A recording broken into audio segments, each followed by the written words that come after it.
Before we begin, let me ask you something.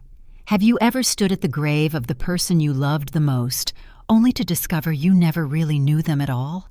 That hollow ache in your chest when the earth finally settles, and what remains unsettles you even more. I'm Claire Bennett, and today I stand in a sea of lilies and hushed condolences, but I feel nothing but ice in my veins, because this is more than a funeral. It's the unveiling of secrets that bury you alive. When the choir falls silent, all that echoes is the truth my husband left behind. Silent, brutal, irrevocable. Everything I believed, everything I mourned, was a lie. Now, a grand villa sits waiting, empty of warmth. And yet every polished surface holds whispers of betrayal. You can almost taste the tension in the air, heavy like incense mixed with regret. If you've ever been betrayed in silence, stay with me, subscribe to the channel, and tell me in the comments, where in the world are you watching from? I step into the little chapel and feel the weight of every stair settle on my shoulders like stones. My dress is charcoal gray, simple, respectful, yet it feels too bright against the muted wood of the pews. I brush a strand of hair from my face and inhale the heady scent of lilies mingled with stale coffee from the reception table around the corner. The air is cool, as if the room itself mourns with me, but my skin prickles with heat.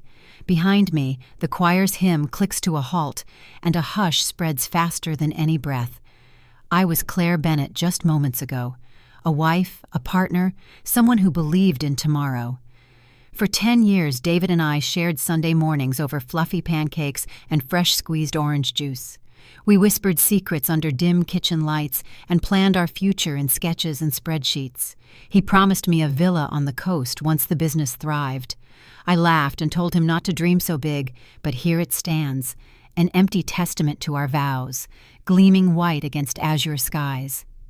Now that villa waits for me, and I can almost see the polished marble floors beneath my feet, hear the wind gusting through open balconies. But right now, I'm here, thumbs grazing the cool wood of the pew in front of me, trying to steady my racing heart. Mourners drift past, pale faces, stiff collars, perfunctory nods. They murmur condolences with rehearsed sympathy. Yet I catch a flicker of something darker in their eyes, a spark of envy, a hint of relief that I bear this burden. The funeral home staff hover at the back, clad in black suits, holding trays of lukewarm coffee and plastic-wrapped cookies. Their polite expressions betray curiosity. Who will inherit what, and how quickly the estate will be settled? The chapel walls are cream-colored plaster, chipped in places, as though time itself has chosen this spot to recall us to fragility. Sunlight filters through stained glass windows, casting fractured rainbows across the aisle. I follow those fractured colors with my gaze, tasting uncertainty on my tongue. Every patch of light feels like a question. What comes next? My palms press into the pew's edge until I feel the grain of the wood, solid, real, not like the illusions that built up around my marriage. My breath is slow, deliberate, as I try to reconstruct myself here, widow, yes, but not victim. I am breathing in this solemn moment, and I taste promise amid the anguish. The will be read in just a few minutes. I press a hand over my heart and feel its fierce beat. Beyond the chapel doors lies a house I haven't yet entered, keys heavy in my coat pocket. When this ends, I will walk through that front door alone.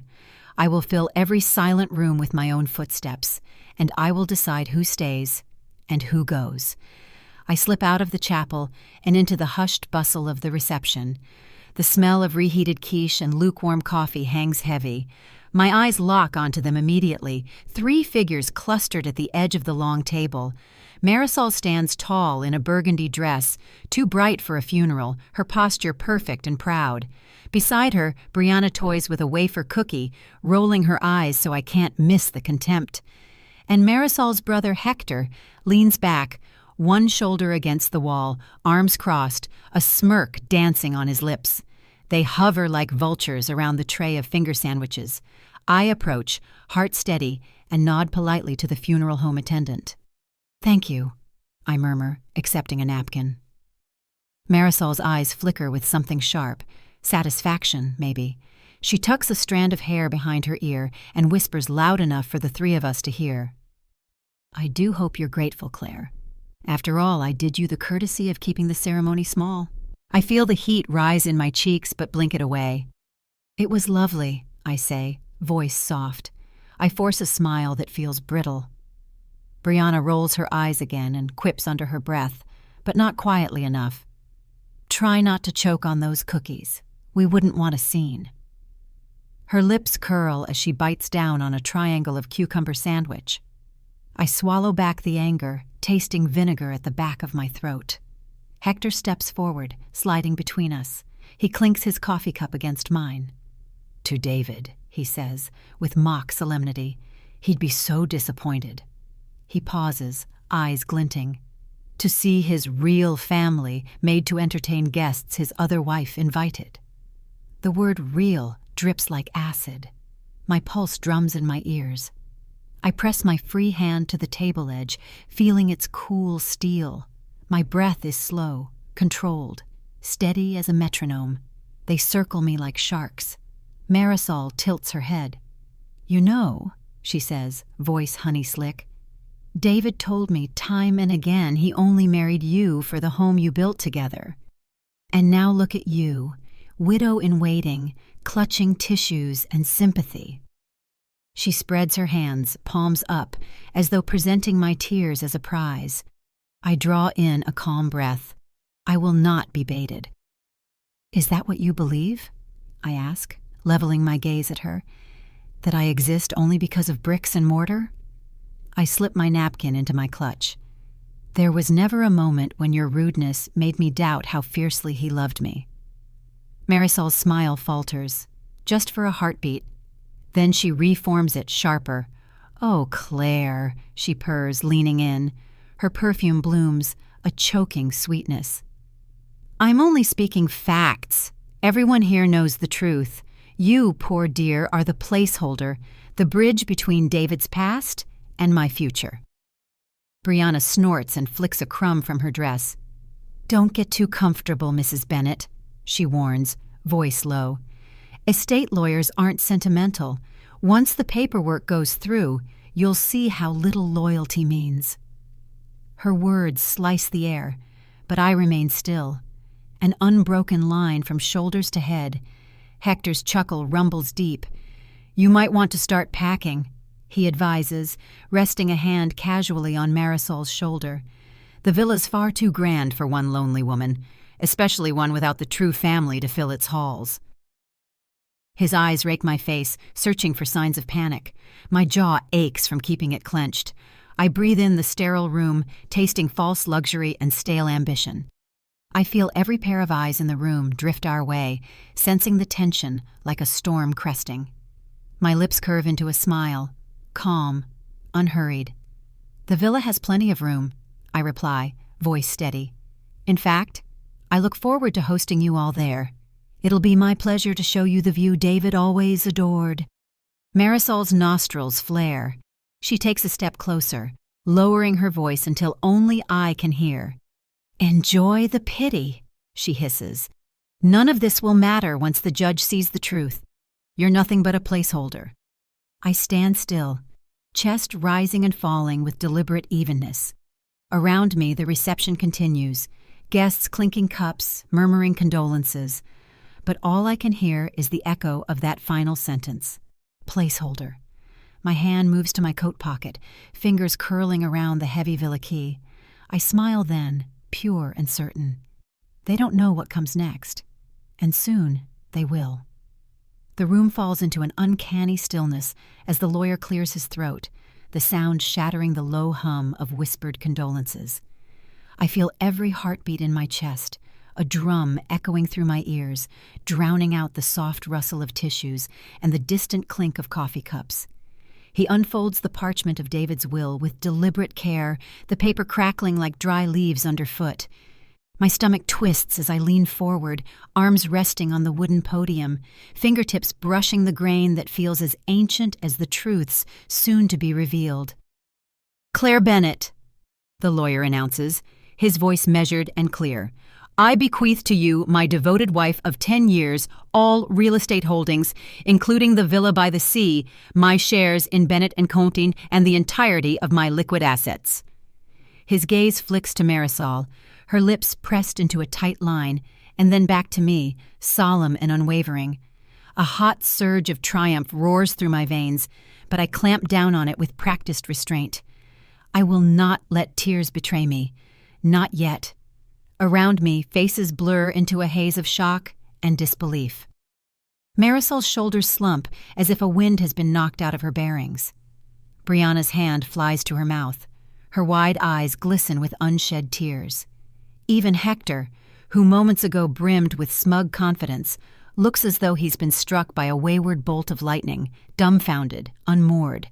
The choir's hymn seems impossibly distant now, a memory of melody swallowed by the hush that follows each solemn word. Inhaling slowly, I focus on the scent of old leather. David's favorite briefcase sat on my desk last night, still faintly lingering here, and the cool touch of marble beneath my palms.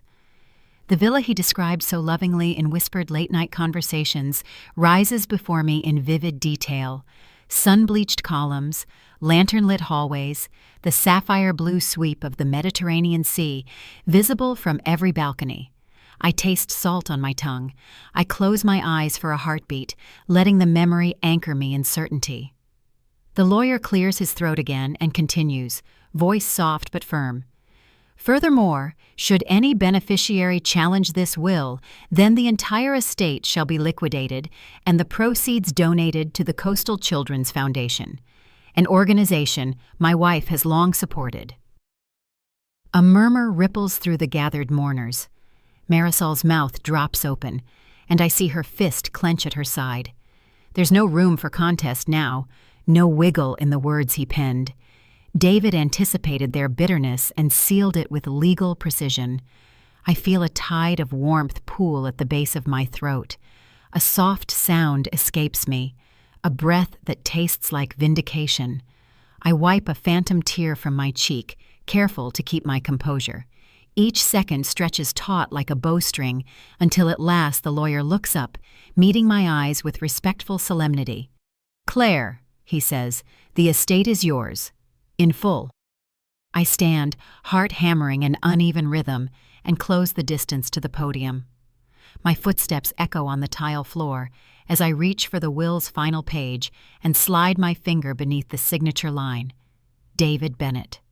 I trace the flourish of his name, each loop a testament to the love we shared, to the life he intended for me. His handwriting is familiar, comforting, even comforting here in this chamber of grief. Yet it carries within it the power to rewrite destinies. Turning, I feel the weight of 1,000 stares pressing in, but I hold their gaze like a shield. Marisol's lips tremble. Brianna's shoulders shake with silent sobs. Hector's jaw hangs open, as though his words have lodged in his throat. And I, Claire Bennett, am reborn, not just as widow, but as the guardian of David's legacy. The villa will belong to me. The freedom to shape my future, to honor our shared dreams, now rests wholly in my hands. I fold the will carefully, imprinting its edges into my memory, then tuck it into the inner pocket of my coat. My fingers brush over the heavy key I received earlier, the one that opens the front door of the villa I helped build with laughter and whispered promises. The metal feels cool, unyielding, but in my grip it hums with possibility. Around me, guests begin to stir, breaking the hush as reality seeps back into the room. They murmur congratulations I am only half aware of. Stepping away from the podium, I glide past Marisol and her family, each step purposeful, each breath a vow. I pass the reception table, where half-eaten sandwiches wait like alabaster sculptures melting into dust. I walk through the chapel doors and into the bright afternoon light, feeling as though I've shed the weight of 10 years of doubt and betrayal. The sky is vast, an expanse of clarity blue, and I draw in a deep, steadying breath. Out on the gravel drive, the villa's silhouette shimmers in the distance, an ivory promise against the horizon. I slide my hand into my pocket, closing around the will and the key as though they were talismans. My heart thuds, but it is no longer burdened with fear. It beats instead with fierce determination, with gratitude for a love that held strong even after death. I lift my face to the sun, feel its warmth on my skin. The future awaits. Rooms to fill, gardens to tend, memories to cultivate in a place that is mine. And soon, so very soon, I will cross the villa's threshold and step into the life David envisioned. But first, there is a moment here on this drive between shadow and light, between loss and legacy. I savor it, inhale it deep, and then, with steady steps, I turn toward my new beginning. I wake before dawn, the sky still ink black as I slip into my coat. The villa's gates stand open, iron posts gleaming wet with sea spray. I taste salt on my lips as I step onto the gravel drive, each crunch a promise. Inside, the house waits in eerie silence. Sunlight slants through tall windows, dust motes dancing in golden beams. The air smells of polished wood and unbroken dreams. I walk through the foyer, fingertips brushing the cool marble banister, and pause at the archway leading into the great hall. My heart hammers, not with fear, but anticipation. I breathe deep. Today, I reclaim this home. Today, I show them that blood ties do not grant entitlement. They're already here. Marisol's heels click in the next room, a staccato drumbeat of mock civility. I hear Hector's low laugh and Brianna's sharp retort. My breath slows. I move forward, the corridor's walls lined with family portraits I never hung. David smiling beside me, arms wrapped around my waist. I run a thumb over his image, feeling warmth bloom in my chest. I step into the sunlit drawing room. There they are. Marisol thrust out her chin, one hand on her hip, as though daring me to challenge her. Brianna lounges on the chaise, legs crossed, scrolling through her phone. Hector leans against the mantel, coffee cup in hand, the steam swirling into the patterned wallpaper. Their eyes flick up as I enter. Silence stretches. I stand tall in the center of the room. The polished oak floorboards creak beneath my boots. I hold the villa key in my palm. Heavy, real. I let it rest there, a silent declaration. Marisol's lips part, and I finally speak. "This is my home," I say, voice calm but unwavering. David intended it for me, and for me alone. I lift the key and let it catch the sunlight, casting a sliver of brightness across the room. "You have exactly 1 hour to gather your belongings and depart." Marisol flushes, but her posture remains rigid. "You can't do this," she snaps. "We are no longer family." I cut in, soft but firm. I step closer, and she takes an involuntary step back. "The will is clear. Any challenge would nullify your inheritance completely. You'll find your leases revoked, and your names removed from every document. The law is already on my side." Hector's jaw tightens. He glances at Brianna, whose eyes widen. For the first time, I see doubt flicker across their faces. The steam from Hector's coffee cup curls like a wisp of uncertainty. I hold their gaze. My chest rises and falls in steady rhythm. I taste the cool evening air, brine and victory. Marisol's voice trembles. "You can't be serious." I give her a measured smile. "I am." Across the room, I hear the click of a phone unlocking. Brianna stands, shoulders hunched. The weight of reality settles on them like a tide. I turn away and stroll toward the French doors that open onto the terrace.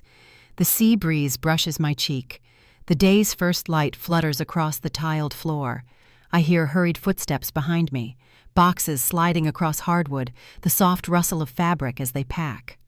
I stand at the threshold, watching Marisol's brother carry a suitcase down the wide staircase. His shoulders slump, defeat etched into the line of his back. Brianna clamps a grip on her phone, but her fingers tremble. Even Marisol, who once whispered venom, moves with hushed urgency now. They spill onto the drive, their suitcases lined up like wilted blooms.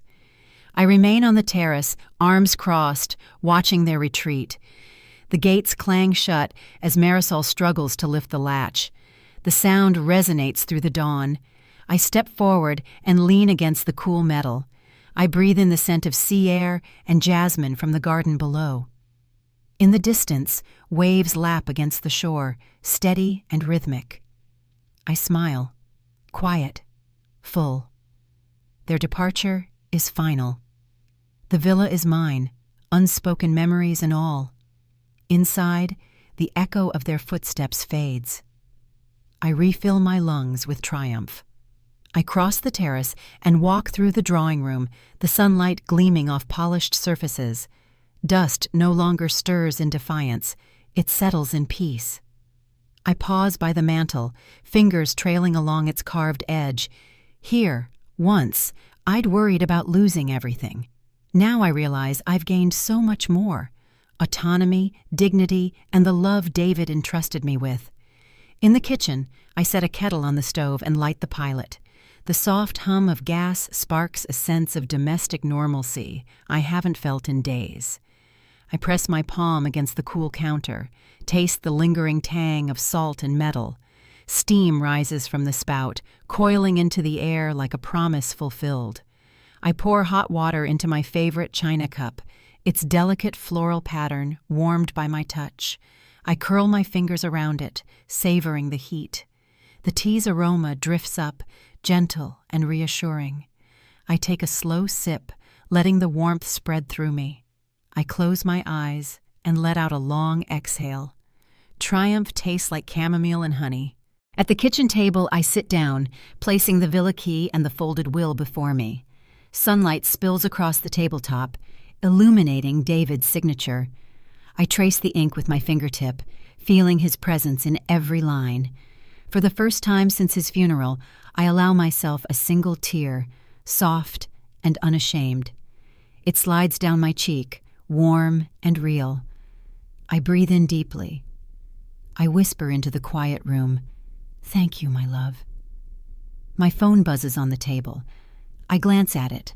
Notifications blinking. Comments, messages, subscribers. They're waiting for my next video, my next story. I lean back, cup still in hand, and smile at the memories around me. The framed photographs, the pancake recipe scribbled on a sticky note, the shell David gave me on our first beach visit. I raise the cup in a silent toast to them, and to you, watching right now. If you've ever felt betrayed, if you've ever stood alone before a closed door, know this: you hold the keys to your own destiny. Walk through that door with your head high. Claim what's rightfully yours. Subscribe if you've ever found strength in your silence. Comment below to share where you found your own keys and how you unlocked the life you deserve.